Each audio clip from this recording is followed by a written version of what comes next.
건강동화 순이와 훈장님의 황제내경 읽기 제9화 천진한 생명의 전개 1. 여자의 신체 리듬. 순이와 훈장님이 황제내경 소문 책을 펴고 공부하기 시작했다.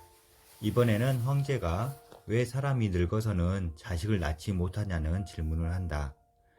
사람이 늙어서 자식이 없는 것은 가능한 힘이 다해서입니까? 정해진 천수가 그러한 것입니까? 사람이 늙으면 자식을 못 낳는 것은 당연한 줄 알았는데 황제가 이렇게 질문을 하니 순이는 기백이 어떻게 대답할지 궁금해졌다. 이에 대해 기백은 칠의 배수로 여자의 신체 리듬에 대해서 설명하기 시작했다. 여자는 7세에 신장의 기운이 성해지면서 이가 나고 머리털이 길어집니다. 14세에는 천계에 이르러서 인맥이 통하고 태충맥이 왕성해져서 때맞춰 월사를 하게 되어 자식을 낳을 수 있게 됩니다. 순이는 7이라는 숫자의 배수로 여자의 신체 리듬을 설명하는 부분에 대해 알쏭달쏭 해했고 훈장님께서 이 부분에 대해 설명해 주셨다. 옛날 사람들이 숫자를 통해서 기운의 리듬을 표현했단다. 기운은 음양의 조화로 나타나는데, 즉 음이 있으면 양이 있고 양이 있으면 음이 있다는 상반된 작용으로 느낌이 전해진단다. 그래서 숫자는 짝수와 홀수가 있고 1부터 10까지를 그 음양의 홀수로 나누어 기운을 설명할 수 있단다. 그리고 이것을 다시 나누어서 1, 2, 3, 4, 5는 겉모습 속에서 피어나는 기운으로 6, 7, 8, 9, 10은 피어난 기운이 바깥에서 형성된 기운으로 표현할 수 있단다. 여기서 다시 바깥으로 드러난 기운인 6, 7, 8, 9, 10 가운데 10은 0으로 수렴되는 기운이니까 빼고 6, 7, 8, 9를 음양의 기운이 겉모습으로 전해지는 4가지 상징이라는 사상 숫자로 이야기를 한단다. 순이는 매우 집중하며 선생님 이야기를 들었다. 그래서인지 머리가 쥐어 짜지는 듯 했다. 선생님은 여기서 한숨 돌리고 다시 이야기를 이어가셨다. 좀 복잡하게 들리겠지만 기운을 숫자로 표현한다고 일단 이해하면 좋을 것 같구나. 6, 7, 8, 9만 놓고 다시 이야기를 하자면 6은 태음 숫자, 9는 태양 숫자라고 해. 음의 기운은 수축되는 기운이 있기 때문에 이 성질을 살려서 6이 제일 수축되어 있다고 해서 태음이라고 부른단다. 그리고 양은 팽창하는 기운이 있기 때문에 9를 제일 팽창되어 있다고 해서 태양이라고 부르지. 그리고 7은 양이 작게 커 나간다고 해서 소양이라고 하고 8은 음이 작게 수축되어 간다고 해서 소음이라고 한단다. 이렇게 해서 태양, 태음, 소양, 소음을 상징하는 9, 6, 7, 8로 겉으로 표현되는 기운의 리듬을 표현할 수 있단다. 수학 시간에 배우는 포물선과 같이 기운의 리듬이 제일 적어졌다가 점점 커지고 그렇게 제일 커졌다가 다시 적어지게 된단다. 리듬 체조 선수가 흔드는 리듬의 율동을 2, 9, 6, 7, 8로 표현하고 있다고 이해하면 좋을 것 같구나. 순이는 훈장님의 설명이 좀처럼 이해되지 않다가 수학 시간에 나온 포물선 방정식과 리듬 체조 선수의 사례를 들으니 조금씩 이해됐다. 그리고 질문을 했다. 선생님, 9, 6, 7, 8 중에 7은 소양 숫자라고 했고 양이 조금씩 커 나가는 것을 상징한다고 했잖아요. 그런데 여자와 남자는 양과 음으로 나누면 여자가 음에 해당되는데 왜 7로 여자의 신체 리듬을 상징하는 것인지 모르겠어요.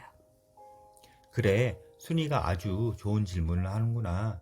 생명의 기운은 음양이 사귀어야만 피어날 수 있단다.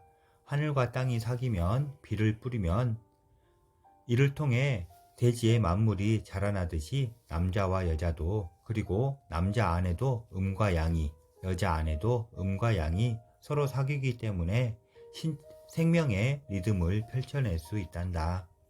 그래서 여자는 소양의 기운인 7이 내재적으로 작동하고 밖으로는 태음의 기운인 6으로 표현된단다. 남자는 반대로 소음의 기운인 8이 내재적으로 작동하고 밖으로는 태양의 기운인 9로 표현된단다. 순이는 훈장님 말씀이 여전히 알쏭달쏭했다.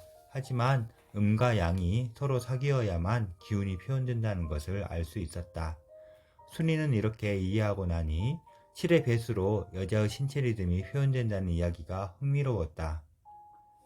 훈장님, 남녀 7세 부동석이라는 이야기가 여기에서 나왔나 봐요. 여자가 7세가 되면 여성스러운 특징이 점차 나타나는 것 같아요. 그렇지. 7세가 되면 신장 기운이 성해지고 이가 나면서 머리카락이 길게 자란단다. 그리고 14세가 되면 천계라고 일컬어지는 사랑의 감정을 느끼게 되고 월경을 하며 아이를 낳을 수 있는 몸을 갖추게 된단다. 그리고 몸 앞쪽으로 흐르는 인맥이 통하게 되고 배꼽 아래 새치로 뻗어나오는 태축맥이 성해지면서 피의 바다라고 하는 혈액가 자궁으로서 기능하게 되지. 훈장님 이야기가 신기해요. 14세가 되면 사랑을 느끼게 된다는 것을 청계가 열린다고 표현하고 월경을 하게 된다는 것을 인맥과 축맥 그리고 피의 바다라는 혈해로 표현하는 것이 신기해요. 다음에 신체 리듬은 어떠한지 궁금해요. 황제내경 속 기백이 이야기를 이어갔다. 21세에는 신장의 기운이 안정되면서 어금니가 생기며 성장을 다하게 됩니다. 그리고 7의 네 번째 리듬인 28세에는 힘줄과 뼈가 단단해지고 머리털이 풍성해지며 신체가 가장 성하고 건강해집니다. 눈을 반짝거리며 듣고 있는 순이에게 기백의 이야기가 계속 전해졌다. 7의 다섯 번째 리듬인 35세쯤에는 양명맥이 쇠해져서 얼굴이 마르기 시작하고 머리털이 조금씩 빠지기 시작합니다. 그리고 7의 여섯 번째 리듬인 42세쯤에는 삼양맥이 위에서부터 시들해져서 얼굴이 푸석거리고 흰머리가 나기 시작합니다. 훈장님께서 맥에 대해서 부연 설명을 해주셨다.